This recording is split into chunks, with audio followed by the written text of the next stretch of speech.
Today on the show, we have Leigh Marcus from the Leigh Marcus Group with @Properties Christie's International here in Chicago. Let me tell you more about Leigh.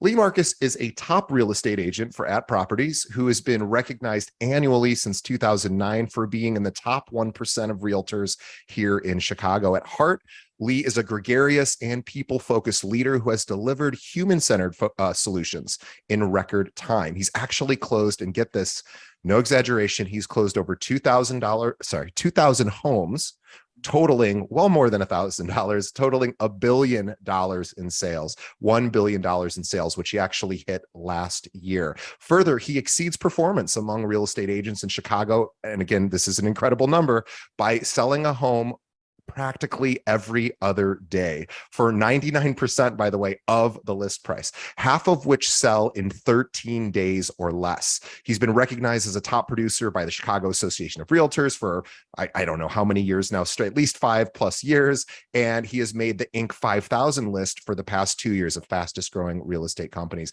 Please check out Leigh and his team. And I want you guys really to check this out. I'm going to tell you why in just a second, but here are the links. By the way, these are in our show notes. You don't have to grab a pen, but check out his website, which is leighmarcus.com. That's Leigh Marcus.com. And then also you can find him on Instagram at Leigh Marcus Chicago. And the reason I'm mentioning that is because he is one of the most incredible real estate marketers I have ever seen, maybe the very best. So we're going to talk a lot about that today. But anyway, Leigh, welcome to the show. Thanks, TJ. Great to be here. Great to have you. You were on my must interview list 5 years ago when I started this show, and I probably reached out once and either got denied or maybe it just never happened. Maybe I dropped the ball. And here we are now all these years later, and I could not be happier because you are somebody that I have respected at a distance for as long as I've been in this industry. Your name is the one that I see the most with a lot of your marketing efforts, and also just your success. And also you just seem like you're having a great time in this business. So really excited to have you. Awesome. Great to be here. Thanks. Yeah. Well, love to start at the very beginning because, we just went through kind of where you're at today, $1 billion in sales, lifetime sales. But how did you get started in real estate? First of all, why real estate, and how did you decide to get, started in the business? Yeah, no. So I was actually in sales, technology sales first for like IBM and CDW, some other technology companies. And my wife, Lindsay, had gotten her real estate license probably a year or two before I did. And it was great. She was doing awesome. This was 2005, different time. And so she was doing great. And I was very drawn to the unlimited potential that you have in real estate. Like, you can be your own boss, and you have just the upside is huge. And so in 2005, I got licensed actually as well. And then went full-time in 2007. So I came straight from sales. I did one open house with her, and she picked up a $1 million buyer that she sold a house to like the next day or a few days. And I quit my job that week. Yeah, that's a good reason to quit a job when you see that sort of success so quickly. That's amazing. And you and your wife work together. You guys are partners in life and also in your group. And exactly. How big is your team now? Just out of curiosity. Yeah, sure. So we actually have a pretty small team here. We have six agents total. Yeah. And we have support staff and showing agents. And so we have a lot more support staff and 6 full-time agents. Well, it's funny. I recently reached out. So now I'm jumping ahead to present day because I recently reached out to Leigh, and it's not like Leigh and I are close, but I was so impressed with this one particular thing that I saw that stumbled across my YouTube feed. It was actually an advertisement for a video, which we all know 99% of the time, we cannot wait for the skip ad button to show up after 5 seconds, and we blitz out of it. But I didn't actually know it was an advertisement for your services. But it grabbed me in the first 5 seconds, and I didn't learn it was even one of yours until like halfway through the ad, right. Because you weren't in it. And so I reached out to Leigh, and I was like, "That's one of the greatest things I've ever seen." And I'm glad that you responded, because it was really impressive. But and maybe we can post a link if that video exists on its own somewhere. Sure. But what I loved about it the video itself was really brilliant because I guess I won't get into the details of it, but I want to talk about marketing in a broader sense, and we can always get more specific later. But I've always been impressed with your marketing efforts and branding in particular. My family, my sister is in branding. I feel in some way that I am, but I have always looked up to you with how you've branded your team, your name in particular.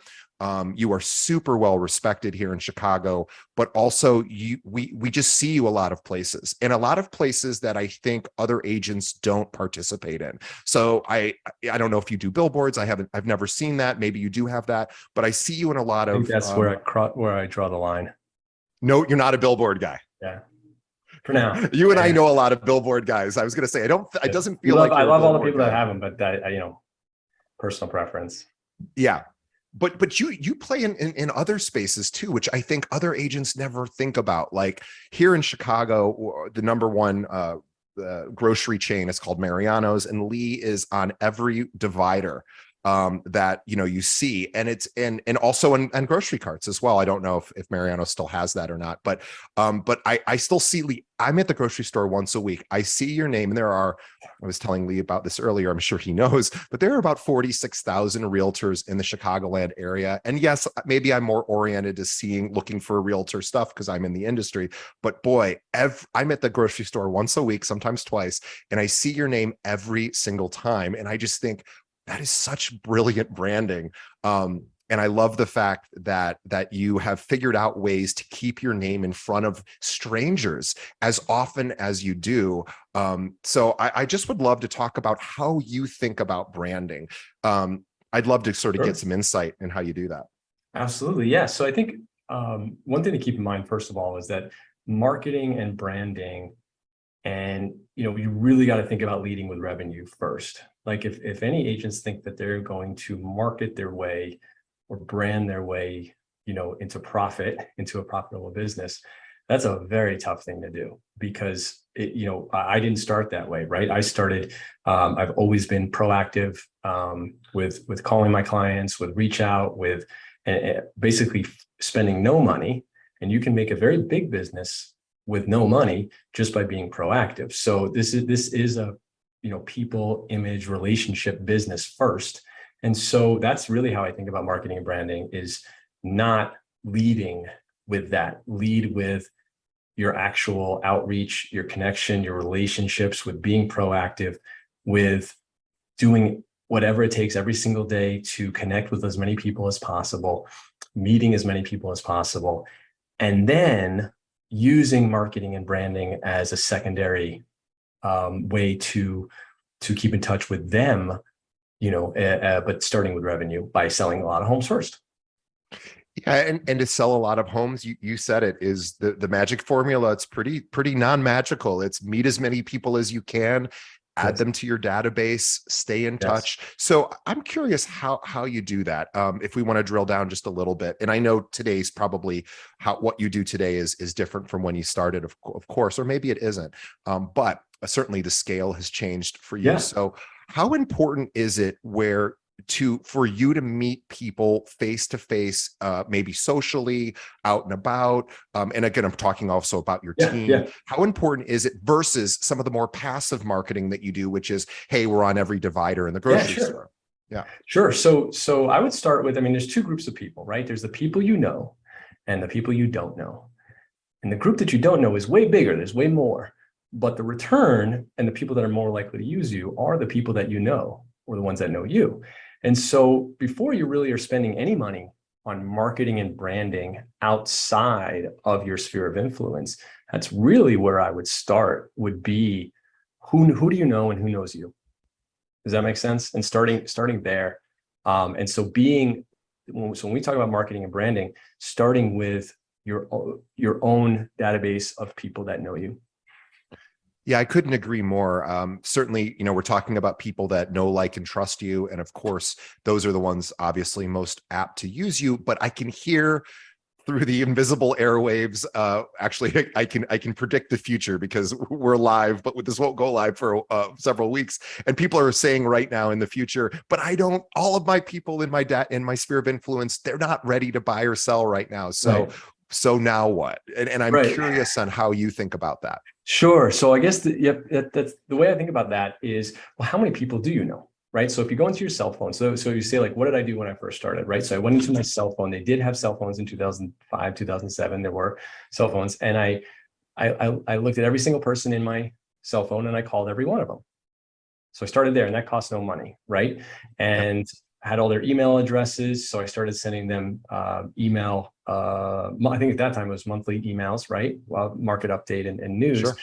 That was very low cost also, right? So calling every single one of them, emailing every single one of them, and the numbers. I feel like at that time maybe it was 300 to 500 people that I had known, right? Something like that, right? I'd been in professional space for a while, had accumulated contacts, people I knew. And so, so I started with about 300 people that I knew and who knew me. And I called every single one of them and asked them, hey, if you were to ever buy a home or knew someone who had, do you have a realtor that you trust? Right. That is, by the way, I want to pause. That is such a great question. And it sounds so obvious and simple. And I've done 400 episodes, and I am sure other people I've interviewed have a similar, first call sort of statement or question. I've never heard anybody actually ask that. So I think that is a huge thing. It's not, hey, my friend John, hey, are you looking to buy or sell today? It's, hey, I was, I'm a realtor now, you probably know, or you might have known I got my license. And by the way, do you guys work with a realtor? Do you have one that you currently work with? If not, and then how do you proceed from there? If they're like, we don't have anybody. Perfect. Well, DJ, I'd love to be your go-to guy. Easy Awesome. enough. Would you mind if from time to time I kept in touch on what's going on in the market and sent you important information that people like to get? Yes, that's easy. Great. Yeah. What's your email address? Right. So starting there, and then, I've been coaching with the Mike Ferry system for a long time. And so they teach you to do that and call your database quarterly. Right. So I made it a point ever since I started in real estate to call all my top people and just as many people in my database as possible quarterly. So 4 times throughout the year. Yeah, I'm glad you mentioned Mike Ferry. I feel like he doesn't maybe get his due as much as he used to. His son is maybe more in the spotlight these days.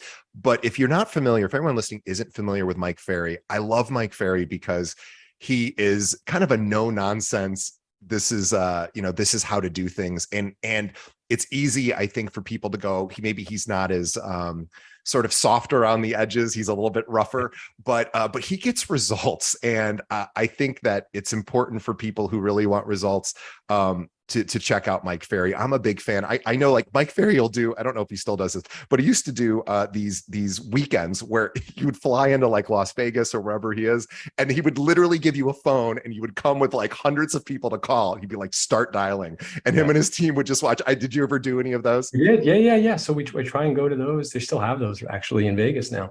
So try to go a few a year, and yeah, it's fantastic. Now, what we've tried to do here in my office is just replicate that, right? So we have inside of my sales office, we have standing desks, headsets, and really, modeling what we do off of that. So. And so these days when you're so that would be like what we talked about, the first call would be like calling everyone in your database, asking for them to sort of be on your regular communication list. And so you get a yes, but you're like, and I go, hey, Leigh, I just bought a home 2 years ago. I'm good at the moment. Feel free to send me your stuff. And then what's the plan for a guy like me as a potential client, understanding that he's probably good for the next several years at least? Then how do you, what do you do with somebody like me? Sure. So that, really you're trying to spend about 50% of your prospecting day and time on right now business and 50% on future business. And so that's great. So, and a lot of agents make the mistake of doing one or the other. So they'll only be looking for people that want to buy or sell right now, or they'll be doing a little softer and like just, whoever is thinking at some point in the future. But really spending time in both. And so if you're not looking to buy or sell in 2 years, that's fantastic. I plan on being in the business for 25 years plus. So that's, you're good. We're going to work together 3 or 4 times in that span. So no, that's awesome. Yeah. I want to hold on. I want to just pause. I want everybody, if you didn't hear that, rewind about 15 seconds and hear his response to, hey, I'm good at the moment. And he just had a wonderfully, perfectly executed, non-disappointed answer, which was awesome. I'm going to be around. I'm going to stay in touch anyway. We're going to work together regardless. Right. That is a very elegant answer. And I'm so glad you said it in that way. No, thank you. And then, and because truth be told, also, like, especially we're in a metro urban market. So most people do move every 3 to 5 years plus, but even if you're in a 7-year to 10-year market, they are going to move. And so, but more importantly, they are going to know somebody who's going to move. Everybody you talk to has a sphere of influence. So I personally just never minded anyone that did not need to move right now, because I wanted access to their center of influence. I wanted to be their go-to realtor for everybody they know. Yeah. So that was totally fine. And that's a good, having a long-term vision of this will all work out in the future. I'm just going to put the blinders on. And again, the Mike Ferry approach, put the blinders on and make the dials, and don't worry about the results. They'll show up. I am curious. Go ahead. Yeah. But there's one rule that I think serves very well, if anybody wants to write this down, which is when you're going to call people on your cell phone, you're going to call your database. The rule is no skipping. No skipping. If you make the habit of like, oh, well, I don't want to call that person, or I'm not going to tell you're going to do that continuously, and it's never going to work, or it's not going to work at a high level. So the rule is no skipping. If you're going to skip them, if you don't want to call them, get rid of them. Don't have them in your database. Don't have them in your cell phone. Like, why are they in your cell phone in that case, right? So just make a hard and fast rule, no skipping. That's a really important thing. It's the same reason why I have a personal trainer, and she forces me to do leg day every Wednesday. I don't want to. I did it yesterday. I don't want to ever do that. So I hire somebody that says today's leg day, so that there is no skipping. That's not a completely apt every day. metaphor. Yeah, no, totally. That is, because skipping becomes a habit, and then what it really does is then you have to think, and thinking exactly. It just takes like, if you just make a rule that you're not going to, you're going to call everybody, then you're good. Do you ever, I'm curious, I called, obviously I called my parents, I called my brother, I called everybody, right? Like whoever was in your cell phone, just, okay. And asked, and even though a lot of them don't live, here anymore, it doesn't matter. You never know who they know.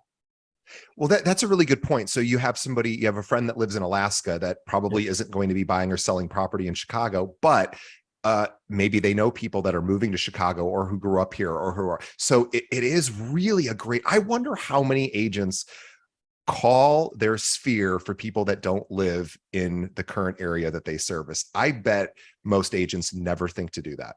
So yeah, and you start with the idea that, like, all right, you're going to make prospecting or just lead generation a part of your day, and you figure out how many people you are, can talk to. And if it's 20 people a day, and let's say there's maybe 240 working days a year when you take out weekends and vacations, that's 4,800 people, right?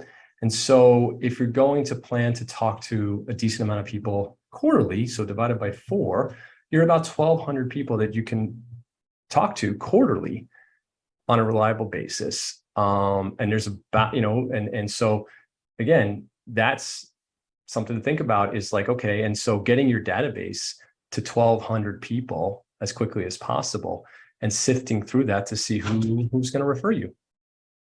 And if you can get your database to 1,200 people, Ryan DiApril has always loves this statistic, and he mentions it on our show a lot, where he says about 16% of the people in your database are going to transact every 12 months, or, every 12 months, 16% of your database. So if 100 people, that's 16 people right there that may transact. But if they don't remember to think about you, then, of course, they might go with someone else. So I'm curious too, are you still making those number of dials, or have you transitioned to communicating on social media, maybe instead of phone calls or texting or through a different medium? I'm curious how Right. important the phone is still to you. For me, it's still very important. Obviously leading and running a team here, I always feel like you have to lead from the front. And so I do it every single day. It pays dividends, it's great return, but also to show everybody how to do, that it works still Wow. So you're still pounding the phones. every day.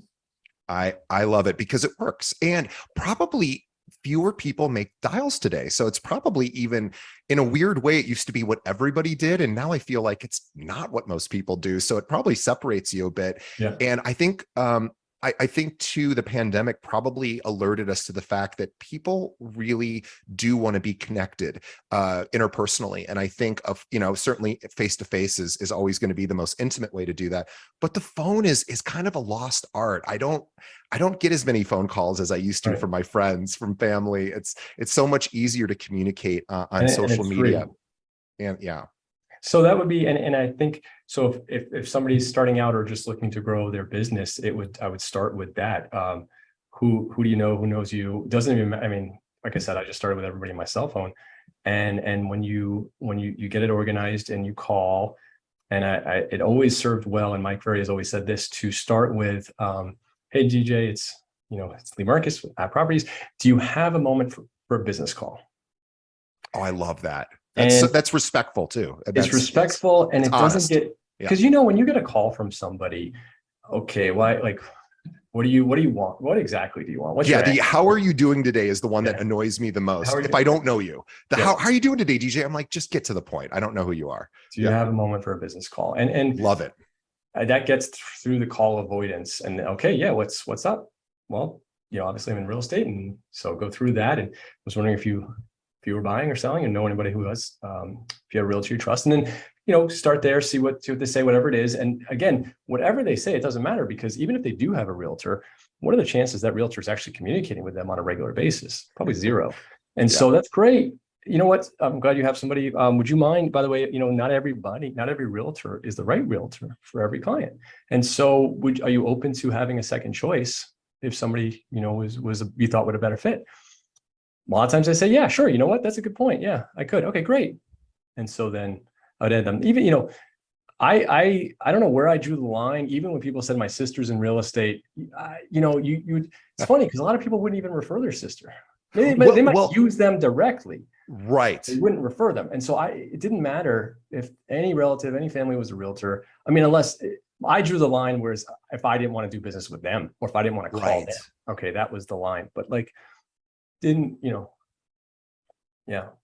So let's be really specific here. And I know, I think it's going to sound like a silly question, but I think it's a good one. So I have somebody in my database that I want to skip if I look at it and want to make a decision. Lee's advice, by the way, don't skip anyone. So you never have to make a decision. You just go down the list. But let's say, oh, Sally's next on the call list. Sally's brother, John, is a realtor, or Sally's husband would probably be one to remove from a database, possibly, but maybe not. But let's say it's a brother, so, oh, my brother's a realtor. And then Leigh says, oh, hey, that's great. I respect that and honor that. But if you'd like, I can keep you on our list so you can see what we're up to. And however Leigh says it way more elegantly than I just did. But so then are you still calling that person who's deeply connected to another agent? Are you still calling them 4 times a year? Until you get to a certain database size, the answer would be yes. Because if you have the bandwidth to talk to 10 people a day, 20 people a day, you got to talk to somebody anyway. And so yes, until you get to a point where so really what you're doing, like, your database is like a living, breathing thing. And so you're moving people out, you're moving people in. And so it's like a better quality person takes their place. But until that happens, now, but again, if you don't, I have done more deals by calling the people that I wanted to skip. And I don't know why the universe works that way, but I've kind of trained myself that if I want to skip them, I call them. I always call them.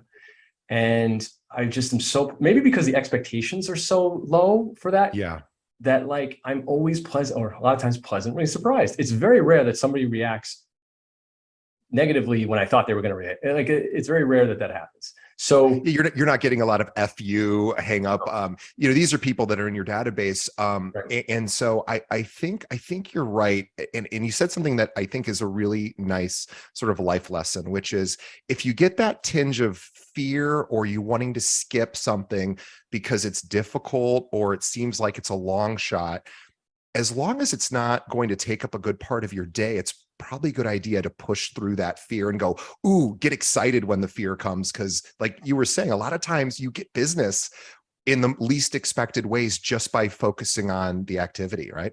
Right. And so focusing on that activity. And then also, we are always in a constant battle with complacency, with the part of all of us that wants to stay small and not do, that Sure. that just tells you not to do certain things, not go to the gym, to not do leg Yep. day, right, DJ? There's a part of Yep. you that doesn't want to do leg day. Every week. And the problem is you've heard about the story about the one you feed, right? That Yeah. like if you the more you listen to that part that doesn't want to do leg day, the harder it is to do leg day every time. But if Yep. you show that part of you who's boss and you, okay, if Tony Robbins says, if I can't, I must. And Right. so everything becomes easier. Yeah, it seems that I'm 46. I don't know. I think you and I are kind of similar, or we probably are close in age. And I was thinking, what have I learned at 46? And I I wish I had more better wisdom than this, but I just think most of life is discipline and habits. I would love to say it's wisdom and it's knowledge and of course that helps, but I think getting what you want is about doing the hard things consistently. Maybe they're not fun, doing leg day, doing push-ups, doing the things that we don't really, picking up the phone, calling our database that we are like, I don't think anyone wants to buy or sell anything right now, but just going, but that's just what I do every day. I'm calling 10 people, 20 people. Yes. That's the only thing I figured out at 46 years old. Sounds like you got a lot of wisdom though. That's a good place to be. Yeah, no, and so the good news is the hard things pay the most. Yes, the hard things pay the most. That is so true. Oh my gosh, what a great little just thing to write. Everybody write that down and put it on a sticky note on your on your mirror so you see that every morning. Hard things pay the most. That is really, really a great way to sum that up. I want to talk about marketing, specifically about humor, because you are somebody that I have always thought is really exceptional in the sense of adding humor into an industry that there's more today than there used to be, but it's still a pretty stuffy kind of business in a lot of ways that people brand themselves. You don't do that. And I just watched the video when you crossed over $1 billion, and it's a great video all the way around, but there's a great scene at the end where you're jumping into a pool in your gosh knows how expensive suit. And you're clearly having a blast doing it. You're having a blast.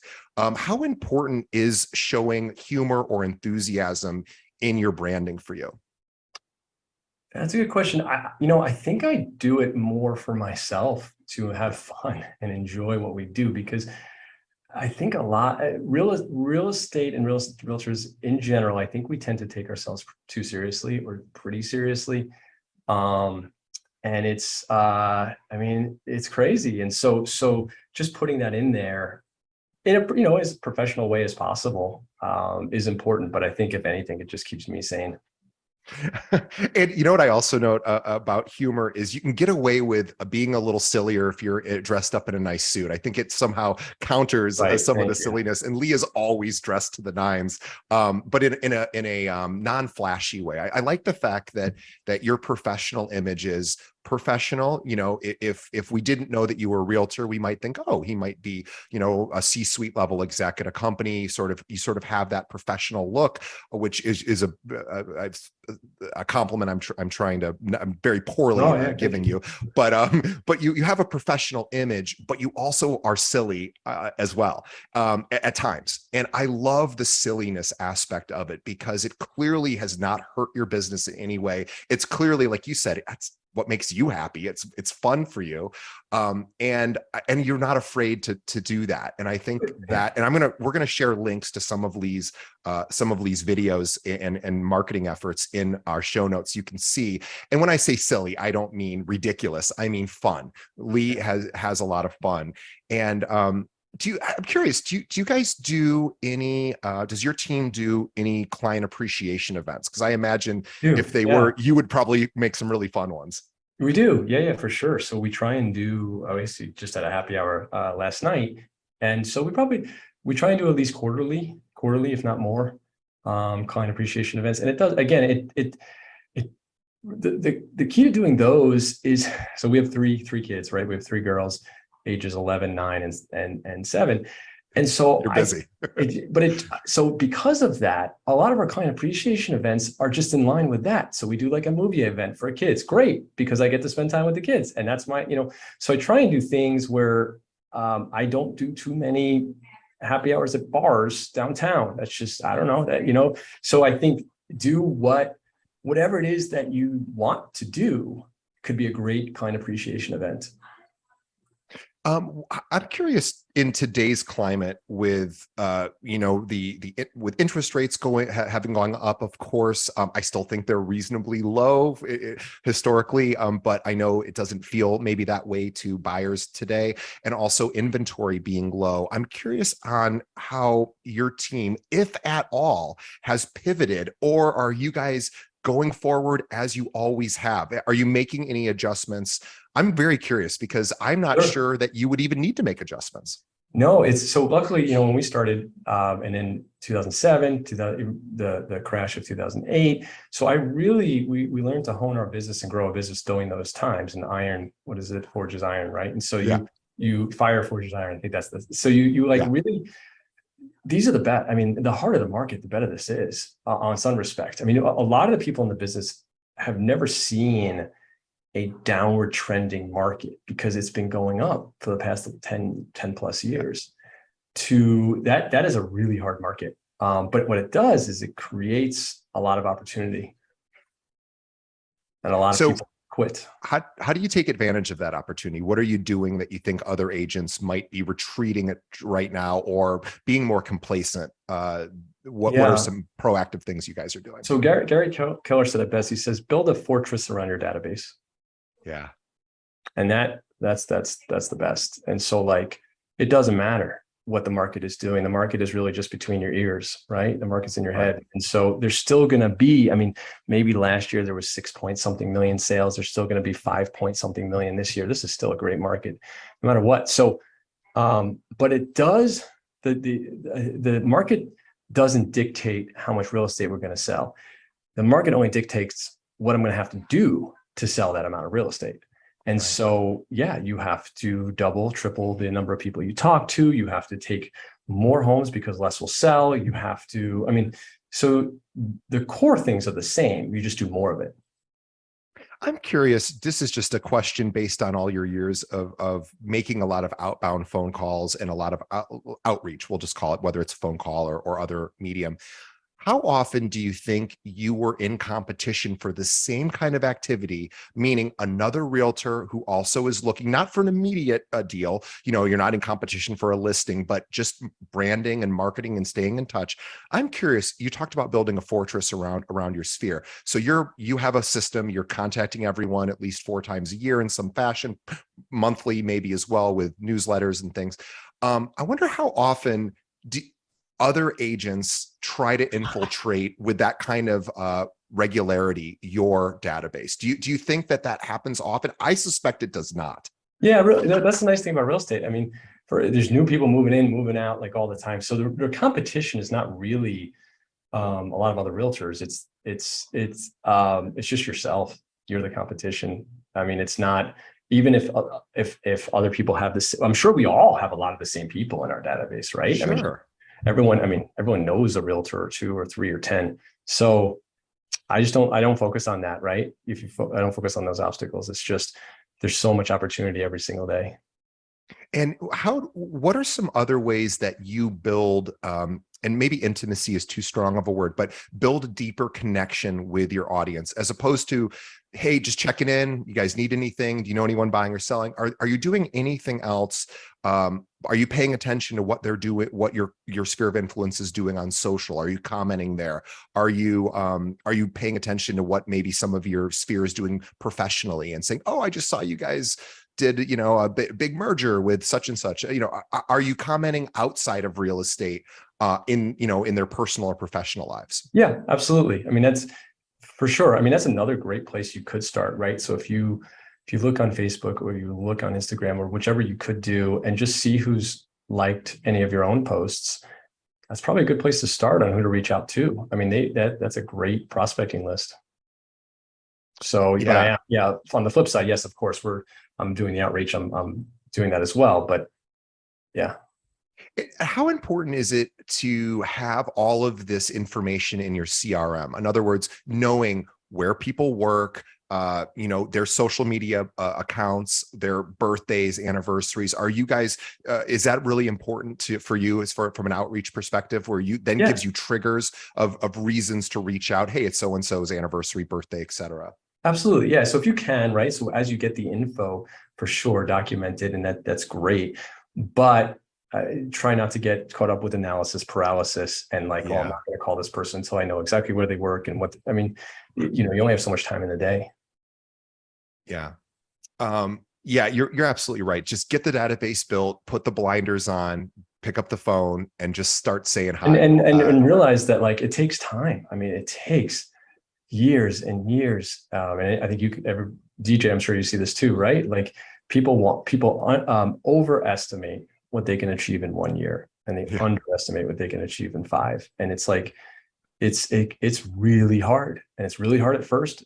It's hard forever. It's just a different kind of different hard things, right? And so you just keep growing, and you don't get discouraged. You just keep the enthusiasm for every single day. Just to bring it back to leg day for a second, because you just reminded me, I had a revelation. This is how like ignorant and stupid I am at times. I had a realization after 2 years of working with my trainer. The other day, I just kind of, it clicked to me, I'm going to have to do leg day once a week for the rest of my life. That's just what's going to happen. And so, which is not the most fun thing for me. I don't like doing leg day, but the point is, oh, okay, so I have to do this the rest of my life. And there's tremendous benefit if I do it. There is tremendous benefit, or maybe not, but it's a good bet to make on yourself to be physically healthy. Same thing for your business. If every single day, you're just doing these daily disciplines, I'm so glad to hear that your core business, really, the activities haven't really changed since you start. You're basically doing the same thing every single day that you were, and it works for you because it's all about communication and staying in touch with the sphere. Yeah, and just teaching people to do it as well, and showing what to do. And yeah, exactly. No, it works. One last question, and Leigh's got to go because he's got a massive team to run. And quick question about open houses. Are open houses still relevant? And do you recommend, even if the person, the agent doesn't have the listing, do you still recommend asking other agents, can I sit in one of your open houses? I think everything works if you do it at a massive scale. If you do an open house once, that didn't work, and then you stop, or you really got to commit to, am I going to do 2 or 3 a weekend for 6 months? And you'll have so much business, you won't know what to do with it, right? So everything works on a big enough scale. So yeah, open houses are great, but what's the follow-up? Are you following up with everybody, right? So open houses as a place to meet people, absolutely, but then it's all about what you do from there. Great. Well, Leigh, I love it. You're so concise with your language, and you've given us so much amazing content here in this episode, and I'd love to have you back on the show to go even deeper. But for now, we're going to let Leigh get back to running his billion-dollar company. Leigh, everyone, on behalf of our audience, I want everybody to check out Leigh Marcus. In particular, check out how much fun he has in his videos with his branding, his marketing efforts. He is just a happy, fun guy running this really fun real estate business. So go to leighmarcus.com, Leigh Marcus.com. Follow him also on Instagram, Leigh Marcus Chicago. And we'll have some links in the show notes to some of Leigh's some of our favorite marketing efforts. Oh, but thanks. what I loved about Leigh is he is consistent. From the moment I moved to Chicago, well, not the moment, because I don't think you were in the business at that time, but basically from the time I got into this business in real estate, I just see Leigh Marcus's information. Your name is constantly hitting me. And I love that. And I think it's maybe next time we can talk more about how the repetition of branding, but this was so much great information. So on behalf of the audience, we want to thank Leigh for spending time with us on this episode. And on behalf of Leigh and myself, we want to thank our audience for continuing to listen and support our show. And whether you're watching us or listening, please tell one friend. Think of one other realtor that you could benefit from hearing from these top 1% producers like Leigh, and send them a link to this episode. You can send them right over to our website, keepingitrealpod.com, or just have them pull up a podcast app, search for Keeping It Real, hit that subscribe button. And also, please leave us a review. Whatever podcast app you might be listening to us on, let us know what you think of the show. It helps us continue to improve. All right, Leigh, thank you so much for your time. I'm such a fan of yours. I'm a huge admirer of what you do, and I'm glad you were able to come on. Leigh was on when I first started the show, he was like the first person I put on my list. I swear to God, I'll have to find the original list, because he was the person I knew because I saw his name everywhere. And here we are 5 years later, we finally got him on the show, and we couldn't be more grateful. So Leigh, thanks again for everything. Yeah, DJ, absolutely. Thanks so much. Your success too. Awesome. Thanks, Leigh. Have a great day. You too.